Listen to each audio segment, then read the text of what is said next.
Today I'm going to talk about followed in a death penalty case. Brandon Council shot and killed some people on August 21st in a bank, Crescent Bank in Conway, Two South women, right?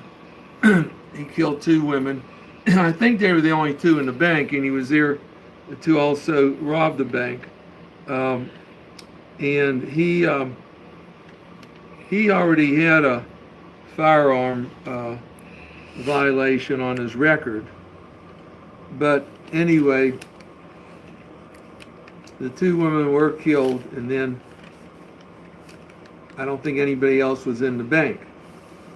One of them was a little older, and the other one was a little younger, and some of them have kids and a lot of family and everything like that. And there was um,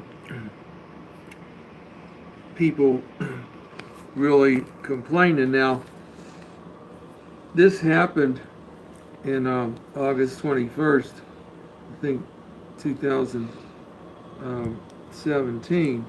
But since the murders, he was arrested, and he did come up, if I remember, with a plea. He said he would plead to life imprisonment if they would, with no parole, if they would drop the charges. And that caused a stir, and people were yelling, screaming, and especially the ones around the street, and then all their families. And they said, no, we're not going to let him have death and or him serve in prison the rest of his life. We want the death penalty. So the death penalty, you don't see too much, but it's a procedure that's sort of interesting. Now, it's in South Carolina. They're going to send out letters shortly, all the way across the whole state. Now, these murders were in Florence, South Carolina, which is in the eastern part of the state, but they're sending them out all over the state. So you go to Greenville, South Carolina, it's 300 miles away, and they're going to send them to 2,000 people, and their prospective jurors, these 2,000, and they're going to go out October 1st. Now, you wonder why they send out 2,000, people, or letters to 2,000 people, but one thing, a lot of these people can get off of the jury from serving. If you're over 70 years old, you're off.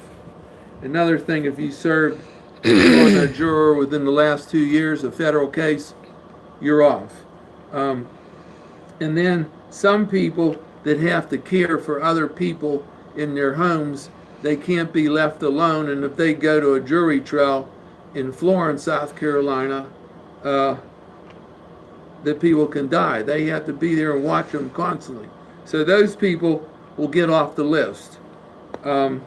They're called caretakers. And then firefighters, they're off the list.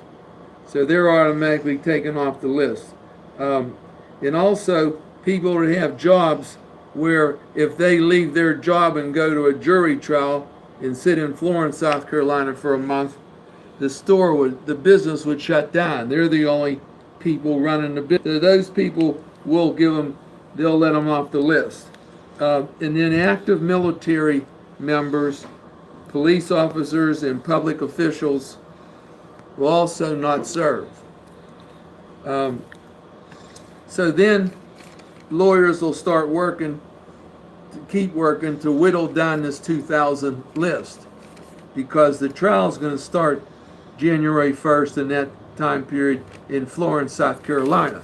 Naturally, the first trial would be for murder, to see if he did kill them or any witnesses, like any other case. And then the second trial would be on the death penalty. And the lawyers all agreed that whatever jurors they pick out of this, they're going to let the jurors serve on both trials. They're not going to start picking more jurors. Whoever was on the first case, listened to it, heard them guilty or whatever. Naturally, if he's not guilty of the first case, there's no second case. That would be over. And then they're going to let the same jurors serve on the second case which would be for the death penalty. Um, the now the lawyers will be working on all the people left in this 2,000, and they'll keep working and working and try to pick a jury, and they got to get down to 70.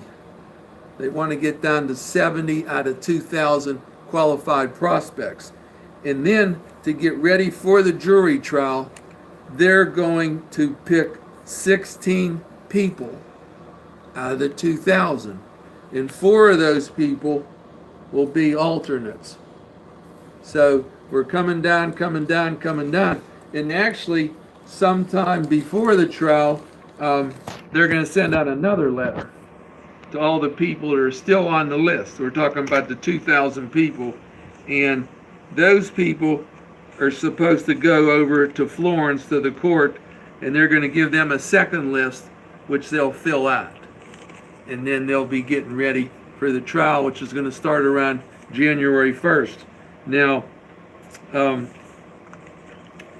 naturally, the whole time the lawyers working on the case, whoever they are going to be trying to cut down people from this 2,000. I don't know how many will be left from the 2,000, because we told you all the exceptions, but I don't think that many will be knocked off, and there'll probably be a whole lot of people left. So September, October, November, December, they're going to have to do some work. I mean, there's nothing they can do. They're just going to keep striking, leaving, till they get down to 70.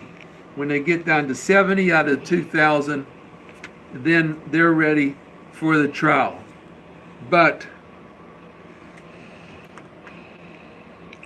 then they're going, when they pick the final jury, when court starts, it'll be 16 people, 4 service alternates will be selected, and they will be ready to go to court, and the trial will be in Florence, South Carolina, before a federal judge around in January of this coming year, and the case will start. Naturally, on that second trial, if it goes to a second trial, the people, I think, are looking for the death penalty. And you could say, well, why? He did it. These 2 people just shot him, robbed the bank. And really, when you think about it, if we let this guy go to jail for life with no parole, that means we're going to be supporting him, taking care of him, feeding him, probably 50 years. So people have to decide, is that what they want to do? Or do they want to send him to the electric chair and kill him? I hope this information helped you, especially in your cases in the future. Could be federal cases, but you see how the selection process works. Thank you.